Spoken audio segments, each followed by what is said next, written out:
Amen. Good morning, church. As kuhita imuhang katapading na mubalik na gyud ang Ginoo. Mangandam ta.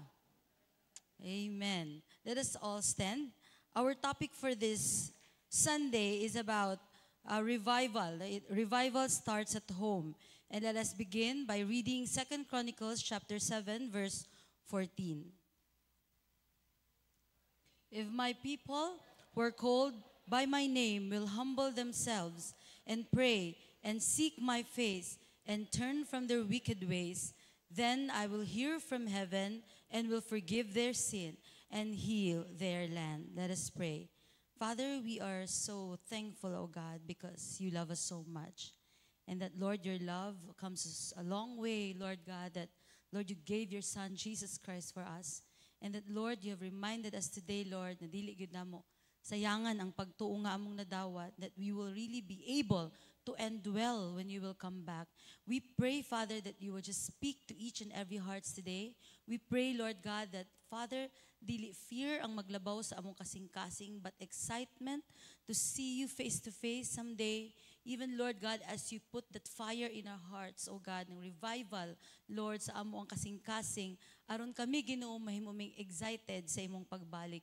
Lord, I pray that you will speak, O God, individually to individual hearts. That, Father God, ikaw, Ginoo, ang makipag-istorya sa imong pulong, sa imong katawhan. Make our hearts be a good soil, good Ginoo, that as we hear your word, Lord, it will really be planted deep in our hearts. It will be rooted, O God, and it will, Father, bear much fruit. Father, I pray for thy servant. May the words of my mouth and the meditation of my heart be acceptable to your sight, O Lord, my strength and my Redeemer. This is our prayer in Jesus' name. Amen and amen. You may now be seated. Good morning once again. Today is, just want to just say thank you to the Lord because today is my 46th day, 46th year. Grabe gid no kanang di gyud ako pwede dili i-share kay ako gyud magwali, so pasalamatan gyud ako ang Ginoo sa 46 years nga gihatag niya sa akong kinabuhi o kanang gusto nako pag birthday nako na ko sa akong kwarto matulog magpahuway pero gipawali gyud sa Ginoo karong adlaw. But it's such a great honor and privilege na mo serve gyud sa Ginoo sa ako ang birthday. Praise the Lord, glory to God. So this morning I started with that video because revival is a serious nga usapin. Siguro sa uban sa inyo ha, revival is a new concept. And how are we going to teach you revival is ang Ginoo lead ko ni ani nga video and to ask you the church kung ready na bata sa adlaw sa Ginoo. Kabalo bata nga naay rapture adlaw sa Ginoo. The Bible says in First Thessalonians 4:16 to 17, for the Lord himself shall descend from heaven with a shout, with the voice of the archangel, and with the trump of God, and the dead in Christ shall rise first. Then we which are alive and remain shall be caught up together. Munabot pasabot sa rapture. We will be caught up together, musaka ta dito together with them, kauban sa mga Kristohanon, in the clouds, ug dito to meet the Lord in the air, so we shall be ever with the Lord. So dito ta sugaton sa Ginoo sa clouds. Amen ba? Oh, tanan gisulat sa Biblia tinuod ug mo nang giingon sa 1 Thessalonians 4:16 to 17. Yan napagid sa 1 Corinthians 15:51 to 52, it says, behold, I show you a mystery. We shall not all sleep, but we shall all be changed in a moment, in a twinkling of an eye. Pareha ganina no sa short movie, isa lang kapamilok, nawala na ang iyang isa ka kauban. And in a moment, in the twinkling of an eye, at the last trump, for the trumpet shall sound, and the dead shall be raised incorruptible, and we shall be changed.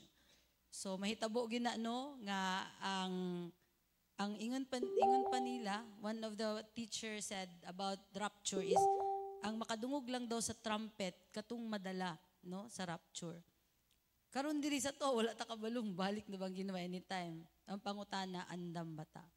Na dito sa movie, naga-tanaw-tanaw movie, ay naga-cellphone, habang naga-Bible study, wala gid gi serious ang pagpangalagad. And you know what? Kung dili pagid ka madala, the worst events will happen according to the Bible in Revelation, in the book of Revelation, and the marking of 666 will happen. So, if we are not serious with our life, no? Kay gibayra na sa Ginoo ang imuhang kinabuhi, tas wa gyapon ka nagtarong-tarong sa imong kinabuhi, ikaw na gyud ang mobayad sa imuhang kinabuhi, no? Putla na kag ulo. Kung dili ka magpatatak og 666. Kay kung dili ka magpamark og 666, dili man pug ka makapalit, magutom ka. You cannot have that purchasing power. So, kinahanglan gyud ta maging serious sa atong pagtuo, or we will all be left behind. Kuy mo katapad ingna siya, no one left behind. No one left behind.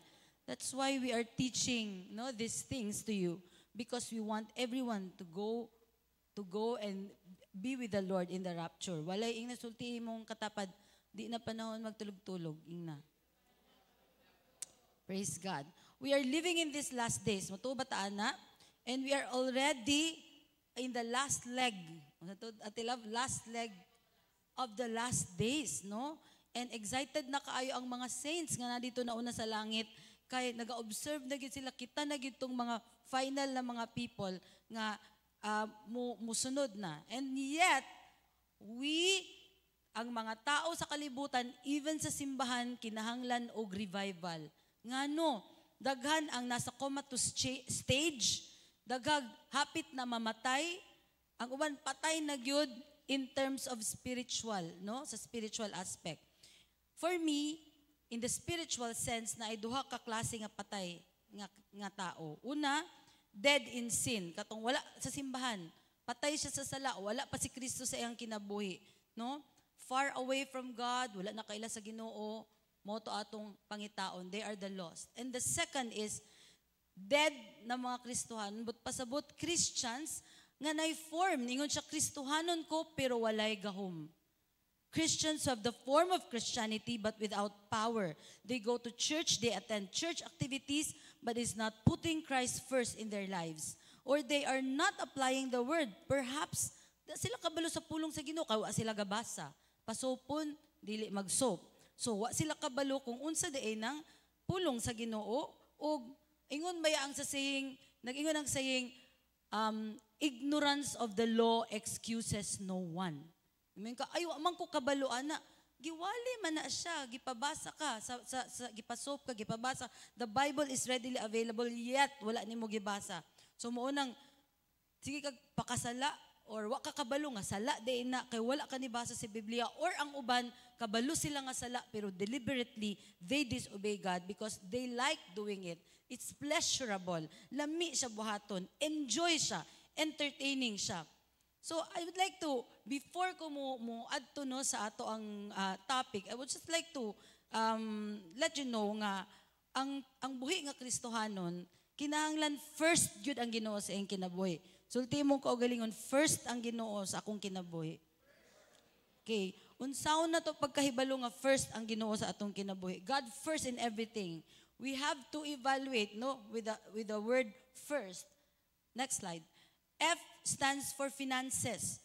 Pangutan-on na to atong kaugalingon. Ingon nimo ni ang wali kagahapon sa prayer and fasting, kung naapil mo sa prayer and fasting, patigyong lami ang maapil og prayer and fasting. So I challenge you, every second Saturday of the month, you join prayer and fasting. Lami ka ang ginabuhat sa Ginoo. Pastor Jen Tizen Franklin, an American evangelical pastor, author, and tele-evangelist, one of the most highly regarded na ako nga pastor, no, sa kami sa family. He shared this, no, nga ma-evaluate nimo kung first ang Ginoo sa imong kinabuhi, kung sa imong finances, first sa F, finances, imo siyang gihimo nga gina-honor nimo siya, iyag yung gi-mention sa imong tithes and offering.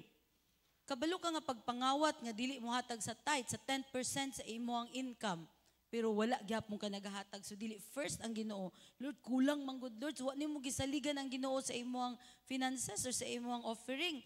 Kulang man gud, di lang ko mag-tithes, Lord. What if magkasakit ka, makatrabaho pa ba ka?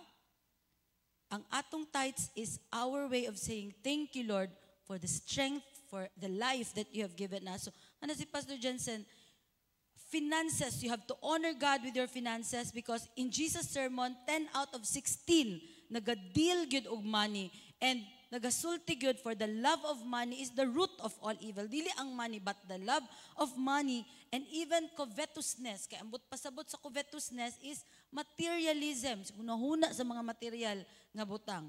So, where your treasure is, there your heart will be also. So, kumusta ang atong mga finances? First ba ang Ginoo? Letter I, interest. Unsa man ang interest? What preoccupies your week is the major part of your interest. 8 hours sa trabaho or 8 hours sa eskwela, 2 hours sa Facebook, 2 hours sa panadira, no?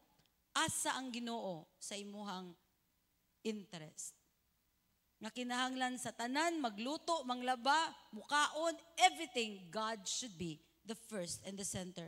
How about sa relationships? Do you date, mga young people daw? Do you date or mag-hangout or makigbarkada ka sa kinsa lang? And that person is not helping your spiritual life. Be not equally yoked with unbelievers. Dili daw mag-flirt to convert. Magkuang ko sa gawa sa mga unbeliever para ma-convert sila. Dili daw ingon ana. We have to be careful of our relationships. Kinsa man atong close, kinsa na atong mga barkada diha. Nagapaduol ba siya sa Ginoo sa atoa or nagapalayo? S for schedule. What's your day like? Bible reading, prayer activity for spiritual growth. Naa bataan na? If you read your Bible, ingon pa ni Pastor Jensen, for 15 minutes a day, you will be able to read your Bible for the whole year. Mahuman daw nimo ang Biblia, ana siya. So, ingon po ni Pastor Jensen, dusty Bibles live are persons with a dirty life. Kaya abog-abugan ang Biblia. So, ang kinabuhi hugaw. Pero ang Biblia nga, daghang pilo, daghang pakli. Mo nang kinabuhi nga, limpyo, living a clean and godly life. So, kumusta man inyong Biblia? Kumusta na itong mga Biblia? Hugaw ba? O abog or abog-abugan, no? So, T is for trouble. What do you do when trouble comes? Kung may problema, unsa may mong ginabuhat? Magyaw-yaw, mag-complain? Or do you turn to your Bible? Lord, unsa man imong word ani? Lord, unsa man imong gusto ipatuon sa kuha? Or do you turn to fear, worry, anxiety? Mag-uul dayon ka sa may kumangutang ani, unsa may akong buhaton ana. Mag-uul na dayon ka or masuko ka. Ingon pa ang pulong sa Ginoo no nga unta ingon ani atong attitude no sa Psalm, I will lift up my eyes to the hills. Where does my help come from? My help comes from the Lord, the maker of heaven and earth. So, kinsa man atong tabang sa panahon sa trouble ang Ginoo? Asa man ta moduol sa Ginoo or maski asa? You know, trials makes us stronger, no? Kung moduol ta sa Ginoo ug mudako ang atong potential kung i-allow nato ang troubles nga mulihok sa atong kinabuhi ug mahimo ang Ginoo makit-an nato ang mga milagro sa atong kinabuhi pinaagi sa mga problema, no? Ano man yun, imposible pero God is working sa ato ang kinabuhi pinaagi sa ato ang trouble. Matthew 6:33 ingon diri, all these things shall be added unto you if unsa man, if you seek first the kingdom of God and His righteousness. Basig ang atong ginauna, approval sa mga tao, basic needs, more money, more friends, wala may problema ana, pero asa ang Ginoo diha. Kung dili siya first sa imong finances, pero first siya sa inyong IRST, God is still not first. Kinahanglan first gyud siya sa tanan nga aspeto sa imong kinabuhi. So ang pangutana, first ba siya sa atong kinabuhi? Amen. Hinay. But pasabot, kung dili siya first atong kinabuhi, we need revival. Amen? Kaya marag nagbugnaw pa sa simod sa iring ang spiritual life. Paampuon, di ganahan, pabasahog Biblia, magduka. So, maunang isa sa signs no, nga kinahanglan gyud no, that revival starts at home. So, then, unsa man gyud ng revival, Pastora Olive, no? Revival is sa Bisaya pa pagkabanhaw.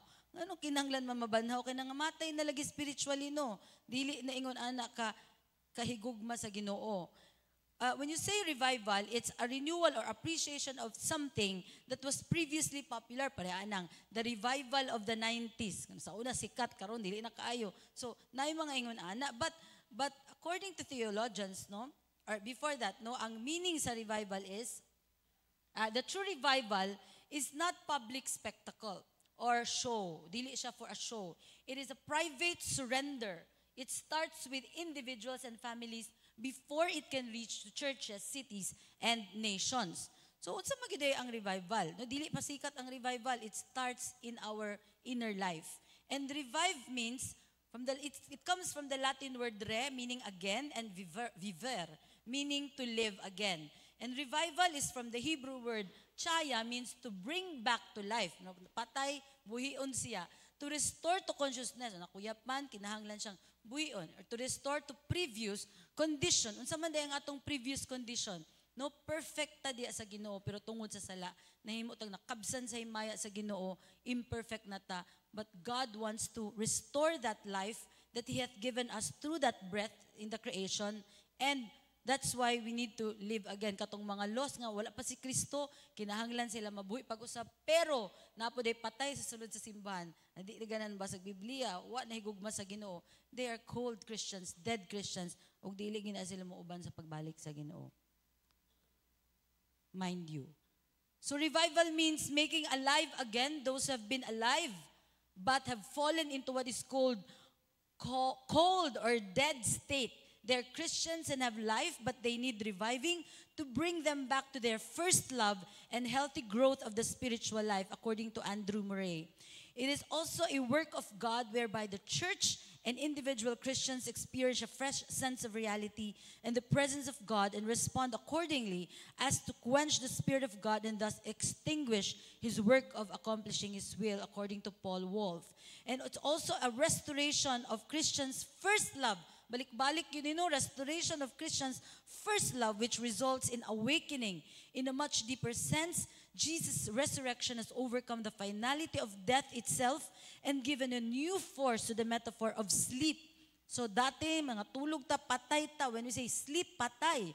No, which we can apply to those who will die, but according to Charles Finney. In short, revival means to bring back to life their first love and healthy growth of spiritual life, a fresh sense of reality, next slide, a fresh sense of reality and the presence of God and the restoration. Next slide pa. Next pa. And the restoration, ayan, no? And the restoration of Christians' first love, which results in awakening. Bot pasabot, ibalik ang first love nato diya sa Ginoo ug ang healthy nga growth, spiritual life, fresh sense of reality sa presensya sa Ginoo. Kumusta ba ang realidad sa presensya sa Ginoo sa atong kinabuhi? Bag-o ba sa matag adlaw? Pangutan na imong kaugalingon. Bag-o ba or marag katong 20 years ago pa na ko nga experience? Kisa ba diri naka-experience og first love? Sige, bitaas ang kamot. Tung nahigugma, first love gidi mo. Si Pastor Mark, si Pastor Mark. No, that's what it is. Masabdan ninyo, si but pasabot sa first love. Ay, grabe, sige mo siya ginaisip. Gusto mo siya perminti makauban. Kana marag, siya na lang permaminti ang imong gusto. Ingon ana ang gusto sa Ginoo ang atong relasyon with Him. Nga, every day, sa matag adlaw, di ba, ingon ang kanta, sa matag adlaw, gusto ko nga kauban ka. Sa matag lakaw, sa tanang buhaton ko, gusto ko nga kauban ka. Kay ikaw man, ang hangin nga giginhawa. Ing ana nga desire. No? Ing ana ang gusto sa Ginoo nga mabuhi. Nga, imong evaluate imong sarili, kumusta na ba ko? Kumusta ang akong spirituhano na kinabuhi? Do I need revival? Kinsay gikinahanglan og revival mo, syagit og amen. Agoy, praise the Lord, no? So kinahanglan yun ta. So ato gining atong tan-awon ko these 5 essential truths on revival. Number 1, revival begins with personal repentance. Number 2, revival must be modeled in the home. Number 3, the Word of God must be central in the home. Revival grows around the table and home overflows to the church and community. That is number 5. So again, let's start. Revival begins with personal repentance. Revival is God's response to humble people and not busy program. No? Kaingon ang pulong sa Ginoo, if my people who are called by my name shall humble themselves. Dili magkaroog revival kung busy kay ang simbahan og activities pero ang mga kasing-kasing sa mga tao dili man gani mo amin nga naa sila nabuhat na sala or nagabuhat og sala pero okay ra kaayo. No? Kinahanglan magpaubos kita mo Ginoo nakasala ko, Ginoo pasaylo ako Lord. Cold na akong relasyon di kanimo Lord, i-restore ko Lord. Kinahanglan na ang humility sa ato ang kinabuhi. And God doesn't say if the world repents, but if my people, wala siya ingon na, kung magrepent ang kalibutan, dili, ingon siya, ang akong katawhan magrepent. And the health of the nation reflects the spiritual condition of the church and reflects the health of the home. So, magsige kag reklamo sa imuhang sa Pilipinas, sa imuhang country, unsa man ning Pilipinas, oy, ang pangutana, kumusta ang spiritual condition sa simbahan ug sa imuhang panimalay. What is then repentance? Nganong kailangan nato na?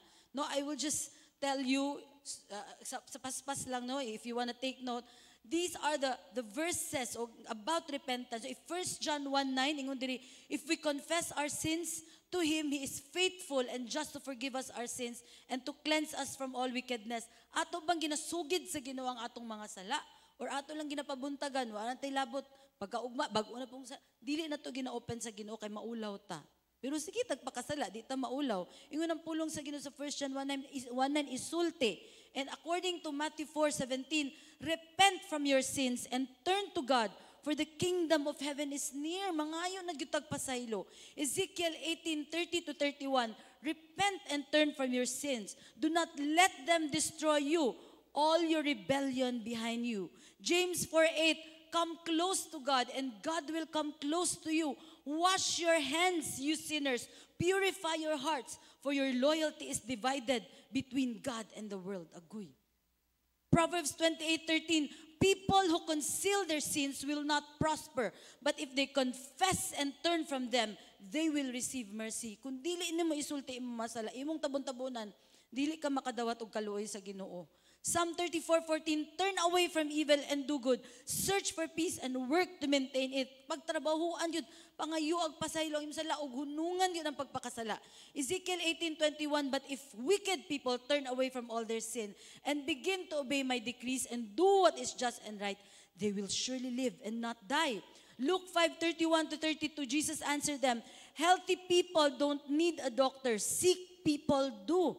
Masakiton ba ta? Ingon sa 32, I have come to call not those who think they are righteous, but those who know they are sinners and need to repent. Romans 2:5-6, but because you are stubborn and refuse to turn from your sin, you are storing up terrible punishment for yourself. Maning ka nga naman akong kinabuhi, pero tinggubuta, tanawa kung sige ba kagpakasala. Kaya ang punishment is resulta sa imong sigig pakasala. For a day of anger is coming when God's righteous judgment will be revealed. He will judge everyone according to what they have done. Ezekiel 14:6, this is what the Lord, the sovereign Lord says, repent and turn away from your idols and stop all your detestable sins. Galatians 5:19-21, when you follow the desires of your sinful nature, the results are very clear. Sexual immorality, impurity, lustful pleasures, idolatry, sorcery, hostility, quarreling, sigig-away, jealousy, outbursts of anger, selfish ambition, dissension, division, envy, drunkenness, wild parties, and other sins like this. Let me tell you again, as I have before, that anyone living that sort of life will not inherit the kingdom of God. And lastly, Isaiah 55:6-7, seek the Lord while you can find Him. Call on Him while He is near. Let the wicked change their ways and banish the very thought of doing wrong. Let them turn to the Lord that He may have mercy on them. Yes, turn to our God, for He will forgive you generously. God heals you. He heals the heart. But God can fill the heart that is already full of pride, bitterness, and compromise. Just like an illustration, if there is a clogged pipe and the water flow is blocked, no? And wala nag-change ang source, pero the channel was obstructed. So in the same way, revival, the presence of God, is available for every one of us. The problem is, obstructed ang kasing-kasing. So pangutan na doon mo kaugalingon, obstructed ba niya akong kasing-kasing? Unsa may naka-obstruct, mga sala. So, question, what do I need to confess today? Church, hapit na mabalik ang Ginoo. Kung napatay mga sala, ang ato ng ginababy, ginatagu-taguan, isugid na sa Ginoo, mga higtabang. Na may tolerating small sins that are blocking big breakthroughs? Is there unspoken bitterness, anger, or hidden sin in my life? Number 2, revival must be modeled in the home. Joshua 24:15, it says, "As for me and my house, we will serve the Lord." Wala nag-declare si Joshua og national declaration, but he declared, he made a family commitment. The spiritual temperature of the home sets the tone for everything else. Revival cannot skip the living room on its way to the sanctuary. No tingala ka, unsa maning ako ang simbahan, daghang kagreklamo simbahan. Pero tanawa sa una ang imuhang panimalay. Your children may forget your words, but they will remember your worship. Men, your prayers should be louder than your complaints. Women, your faith should lead your emotions, not the other way around. Just like a greenhouse effect, no? Kung kabalutaan na, ang mahitabo sa sulod sa greenhouse, it will affect the growth of a plant. So is the spiritual atmosphere of your home. Kung puno og kasuko, mga distraction, disunity, ingon ana pod ang mahitabo sa ato ang next generation. So what's your home atmosphere?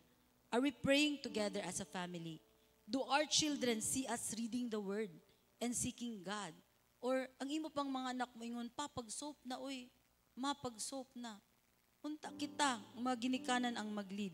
Are we modeling holiness or just talking about it? Number 3, the word of God must be central in the home. According to Deuteronomy 6:6-7, impress them on your children. Talk about them when you sit at home, when you walk along the road.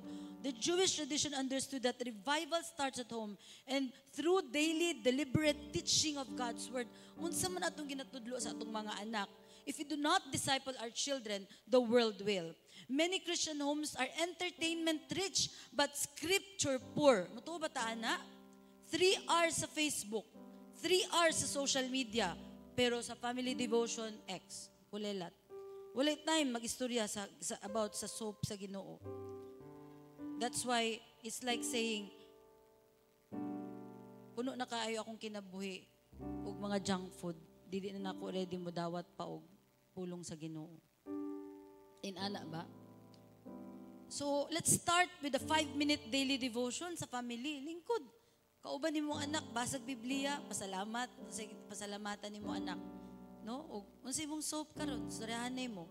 Make a Bible reading routine of meals or bedtime. Kung walay panahon sa tigkaon, basa og scripture. Or bago matulog, magbasa mo sa imong anak. Ask what God is saying to you. Try, sugdan nato karon. Kay basig maghilak ta, no? Kay atong anak na dala kita nabilin sa pagbalik sa Ginoo, or kita nadala atong anak na bilin. Dili ta mo sugot ana. Number 4, revival grows around the table, fellowship and reconciliation. Acts 2:46-47, it says, every day they continued to meet together in the temple courts. They broke bread in their homes and are together with glad and sincere hearts, praising God and enjoying the favor of all the people. And the Lord added to their number daily to those who were being saved. Muna ang gibuhat in the early church, no? They continued to meet together. Wa sila nag-undang og simba, wa sila nag-undang og Bible study. They continued this in gladness of hearts and sincere hearts. Nag-praise sila sa Ginoo para sa itong ginabuhat and enjoying the favor of the Lord. And because of that, nag-increase ang ilahang number. So revival spreads in Acts through events. Not through events, but through our homes. The early church was house to house before it was temple to temple. True revival produces deep community, not just exciting service. Ang church dili entertainment igsoon. Many Christians family eat together physically pero disconnected sila spiritually. The dinner table is often the most underused altar in the house. Kabalo mo, the dinner table should not just feed our bodies, it should also feed our soul. So kumusta ba ang atong lamesa? Pasig panahon sa pagpangasaba. Siguro usbo na nato. Nga ang atong mga anak, ganahan sila magdungan og kaon kay mag-istoryahan diha sa pagigugma, diha sa pulong sa Ginoo, mag-uban sa pag-ampo, assign sa pag-ampo, no? And then, begin one meal each week with intentional scripture or prayer. Isa lang good ka verse, basahon bago magkaon. Ask each family what's one thing you're thankful for today. Use the table as a place of reconciliation. Kung pwede, ang lamesa daw is a place of reconciliation. Dito ka magpasaylo sa imong anak. Imagine mo na, no? Dili lugar para magyaw-yaw. Number 5, revival in the home overflows to the church and community. In Nehemiah, Acts, and the early church all show that transformed homes create a transformed church. The church is only as strong as families in it. The enemy fights homes because revival starts there. Tanawa ang yawa, ginabungkag niya ang pamilya, kay ang revival, diha magud magsugod. So dito mo sugot. Gamay lang bikil sa pamilya, away, wala na, di na magtingganay, dili ta mo sugot. Kinahanglan kita nga pamilya, di kita magbiyaanay. Kung dili ta kabalo mo higugma sa sulod sa pamilya, it will be hard to love others outside the home. So siguro, if revival, you would want revival to begin in your home, we have to really think, kasi kinahanglan kita magpinasaylo, I know. Just like a burning house, it's visible from a distance. And when your house is on fire spiritually, others will come to watch and will be drawn to it. Muduol, masay naa sa ilang pamilya. So, kumusta? Those are the 5 essential truths on revival. Pag-asa man ta dito dapit. No? Let's, next slide. Asa ta dapit diha, no? Basig diha kita magsugod sa una, sa number 1. Mangayo sa kitag pasaylo. And repentance is not just feeling sorry for your sin. Repentance is really turning back. No turning back na sa sala. And it's the Holy Spirit that will help us, no? Revival, this is a call for action. Repent. Get honest with God. Ayun na ta makatik-atik ang Ginoo, nakita na sa to ang tinuod na kinabuhi. And then reconnect. When we ask God to forgive us, to cleanse us, pray and worship together as a family. Have family devotions, maigsoon. Balag duha sa mo nagsugod. Kami among family devotion every Tuesday online ka na may sa lain na lugar. And we always do that. Naka-block gina sa among schedule. And it helps, no? It really helps our family. And also rebuild. Make scripture a regular rhythm. Sugdi sa imong soap igsoon. Then reach out. Use your home to minister to others. Let revival start in me. This is the challenge. Don't wait for a church event to experience revival. Don't blame the pastor, the worship, or the nation. Ask God to start revival in you and in your house. Again, 2 Chronicles 7:14 says, if my people who are called by my name will humble themselves and pray and seek my face, dili ang Facebook, seek the face of God, and turn from their wicked ways, mutuyok, muhawa gid mo, talikod sa iyang pagpakasala, then, ang promise sa Ginoo, I will hear from heaven and will forgive their sins and heal their land. I would just tell these reflection questions and I will call anyone who wants to rededicate themselves in the altar. I just can feel the presence of God. Gusto ka nga i-revive gyud sa Ginoo imong spiritual life. Before that, no, let me ask you with this question. Number 1, what must I do to start revival in my home? Based on 2 Chronicles 7:14 and the 5 essential truths on revival. And second, what has God revealed to me now? Unsa man ang reveal sa imo sa Ginoo? That you must decide to remove in your life. Igsuon, hawaan na i-remove na to experience revival and be ready for the rapture. So this time, let us dedicate our lives to the Lord. It's about time. And the Holy Spirit is here. He wants to revive you. He wants to change your life. And just call everyone in the altar as we sing that song, Holy Spirit, you're welcome here.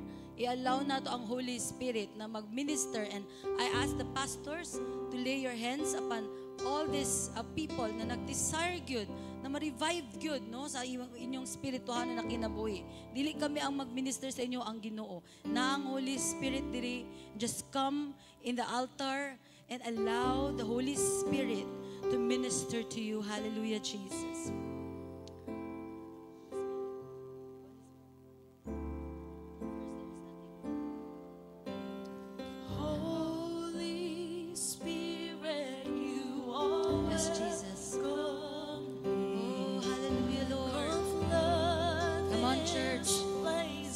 Holy Spirit is here. He will minister to you. Hallelujah.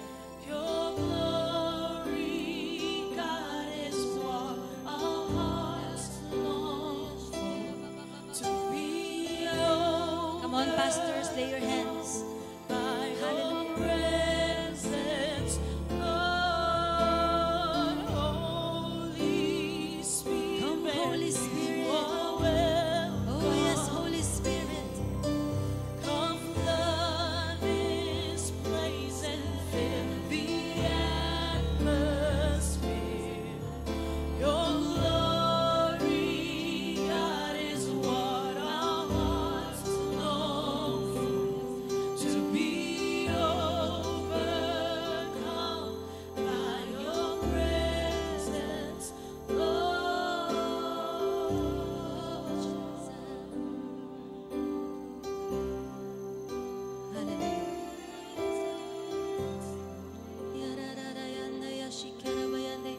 Come on, just raise your hands. There is nothing worth more that would ever come close. Nothing can compare. You're our living hope. Your presence, Lord.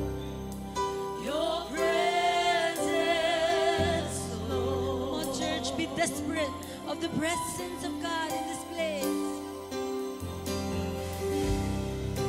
I have tasted and seen of the sweetest of loves, where my heart becomes free and my shame is undone. Your presence, Lord. Your presence, Lord. Come on, sing, Holy Spirit, you are welcome here. Holy Spirit, you are welcome. Come flood this place. Come flood this place and fill the atmosphere.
desperate for you. We long for you, Holy Spirit. For so long we are so cold, forgive us. Oh, Holy Spirit, we need your touch. Oh, touch your church. Touch our hearts. Make the heart of stone a heart of flesh today, God. We believe you're working today, Jesus. Holy Spirit, come move. Fall afresh. Hallelujah, Jesus. Hallelujah, Lord. Daghang salamat, Ginoo. Thank you, Jesus. Thank you, Jesus. Holy Spirit, thank you, thank you. Oh, hallelujah. Hallelujah, Jesus. Father God, you have seen, oh Lord, your people. Lord, nakita nimo ang ilang mga kasing-kasing, Ginoo, how they're desperate for revival. And thank you, Lord God, for reviving your people. Hallelujah. Thank you, Holy Spirit, oh God. Thank you, Lord. Kamong kasing-kasing karon nagdilaab diya sa pagigugma kanimo. We declare by faith in the name of Jesus. And thank you, Lord, as we go out from this place, Lord God. Father, mabati nimo namo ang imong balaan na espiritu nga naga-rule, naga-reign, naga-lead sa among kinabuhi, sa tanan aspeto sa among kinabuhi. Thank you, Jesus. And we just want to give you all the glory and honor and the praises, oh Lord Jesus. And the people of God will say amen and amen. Hallelujah, hallelujah. Hallelujah! Palakpakan natin. Hallelujah! Tanan nga sinabi sa fresh encounter with the Holy Spirit, moingon gayon og amen. Amen. Anong musugit na amen. Hallelujah! Lord, yun na ang Ginoo ang naagyod sa atong taliwala. Ato lang yun siyang permanente na isik ang iyang presence. Isik na to ang iyang dagway every day, every moment of our lives. And now we are going to stand up once again and give our tithes and offerings to our God. And if our declaration is up, we are going to recite now our declaration because we believe there is power in spoken words. Do you believe that? Amen. Say it with me. There is power in spoken words. There is power in spoken words. Start now. This is a new season And a new opportunity to give generously and cheerfully, trusting in the Lord's promises. With faith-filled heart, I declare, in the name of Jesus Christ, financial blessings, favor, and breakthrough are upon me and upon the members of this church. This is a year of abundance, provision, and increase. I will remain faithful in supporting the work of God and committed to doing His will. I give cheerfully, knowing that God will supply all my needs. I declare breakthrough in our businesses, breakthrough in our jobs, breakthrough in our families. The sources of my income are protected, and the work of my hands is blessed. As I sow into His kingdom, I will reap a bountiful harvest by the power of Jesus Christ. Hallelujah. Our Abba Father, among ipataas karon ang among mga gifts sa imo, Ginoong Dios. Small or big amounts, it doesn't matter to you, O God, but our hearts are willing to give and generously giving you, O God, with much thanksgiving. We pray you bless these offerings and multiply them for your work, O God. And may our spoken words of faith release your power to transform lives. We give you joy, trusting in the abundant provision. In Jesus' name we all pray. Amen and amen. Sige, butang na nato atong mga tithes and offerings sa atong mga offering class bin. As we sing the song, walang hanggang magpupuri sa'yo. Walang hanggang magpupuri sa'yo. Walang hanggang ika'y awitan ko. Itataas ko ang kabilang ngalan mo. Dahil ikaw, Diyos ng buhay ko. Sa biyaya mo'y ako'y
magabantay sa imong paghula ug sa imong pagsulod sukad karon ngadto sa umalabot ug sa walay katapusan. And may the love of God the Father and the grace of our Lord Jesus Christ and the sweet communion and fellowship of the Holy Spirit will be with us now and forevermore. And the people of the Lord will shout,